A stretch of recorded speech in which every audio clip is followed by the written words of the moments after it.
歡迎來到 AI 學習筆記。今天我們來聊一個特別實際的話題，就是怎麼搭建一個能在生產環境裡穩定運行的 AI 智能體。咱們會把重點放在一個核心問題上，怎麼管好它最寶貴的資源，也就是上下文。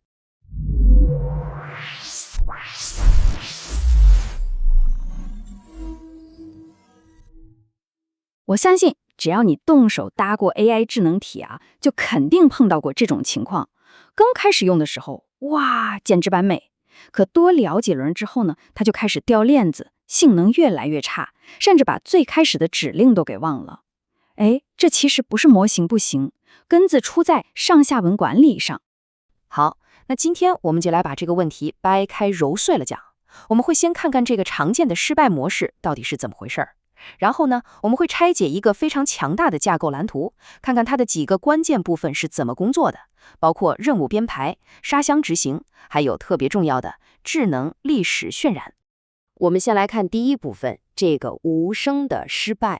其實問題的核心很簡單，就是智能體的工作記憶，也就是我們常說的那個上下文窗口，它不是無限的，它不僅有限，還特別寶貴。你看這張圖就很說明問題了。在你還沒輸入任何新指令之前，可能高達60%、70%甚至80%的上下文空間就已經被系統提示、工具定義還有之前的對話歷史給占滿了。這就好比一塊黃金地段，還沒等你蓋房子，地基和各種管道就已經把地方占得差不多了。這就導致了研究人員常說的上下文腐爛，或者叫上下文崩潰。說白了，就是性能在不知不覺中一點點的被侵蝕掉了。那怎麼辦呢？單純指望更大的上下文框手，其實治標不治本。真正的解決方案是靠更聰明的工程設計。所以，這要求我們開發者轉變一個思路，不要再想着怎麼去寫一個完美的包羅萬象的 prompt， 而是要開始思考如何設計一個能夠動態高效管理上下文的系統。這就引出了我們今天要講的核心概念——上下文工程。這門學問，它的關鍵點不在於你向模型提了什麼問題，而在於你給模型看了什麼參考資料。你可以把它想象成一個系統，它的任務就是在模型回答問題前的每一瞬間，都精準的、動態的遞給模型一份備忘錄，上面只有完成當前任務所需要的最少但最關鍵的信息。那麼這個上下文工程和我們常聽到的 memory 還有 RAG 有什麼區別呢？這張表就講得很清楚了。你可以這麼理解 ，RAG 就像一個圖書管理員，負責從巨大的知識庫裡找出相關的書。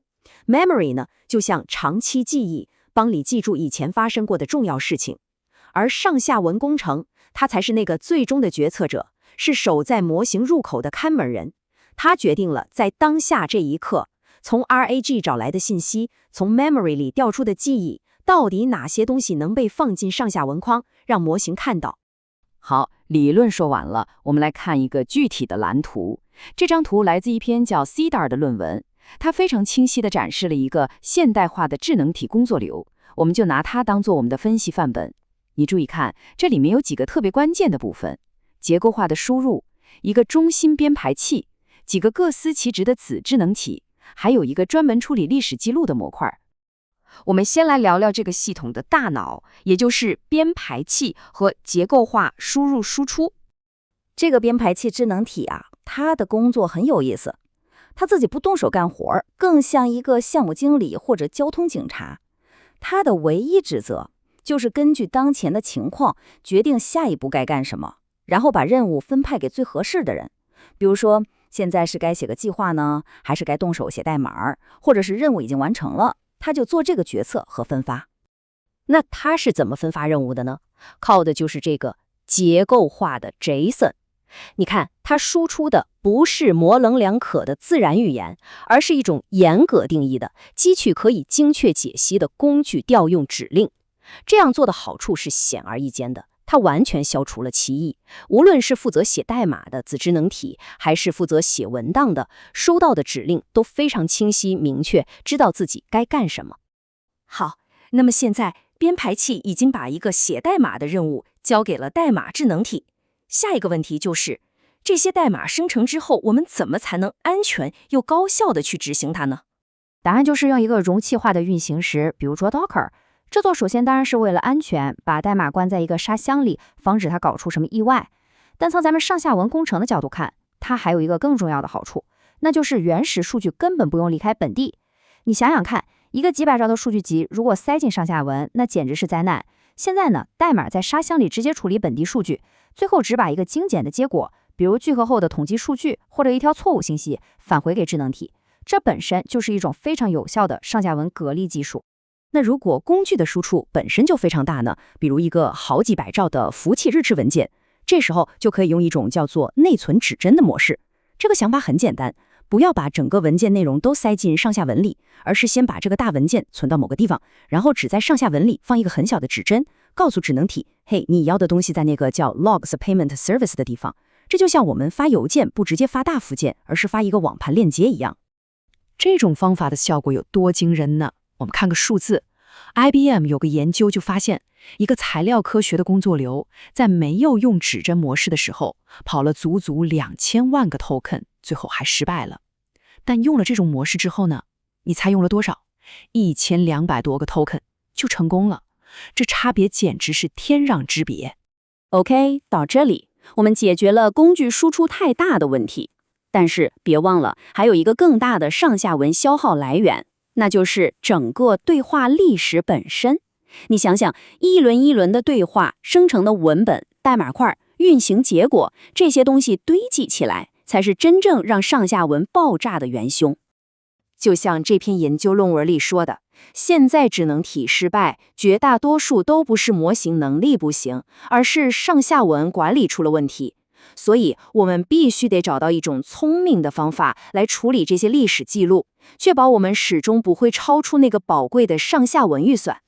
Cedar 系統裡就設計了這麼一個智能歷史渲染模塊，它不是簡單粗暴地把舊信息扔掉，而是用一套非常精細的規則來壓縮歷史。你看，它會這樣做：首先，用戶的原始指令，這個是核心，必須一定保留。然後智能體自己的思考步驟，比如生成的文本和代碼塊也得留着。但對於代碼執行的結果，處理方式就不一樣了。如果是成功運行的，那就只保留輸出結果的頭幾行，讓我們知道它幹了啥就行。如果是報錯了，那就反過來，只保留錯誤日誌的最後幾行，因為那裡通常才是定位問題的關鍵。最後，如果整個加起來還是太長，那就從最早的內容開始刪減。你看，這就像用手術刀一樣，對歷史記錄進行精準的切除和保留。所以講到這裡，我想最重要的一個啟示就是，想要構建一個在生產環境裡跑得穩、靠得住的 AI 智能體，我們不能總指望下一個更強大的神級模型來解決所有問題。真正的關鍵在於我們作為開發者，如何通過嚴謹的系統工程去設計和管理好模型看到的每一份上下文。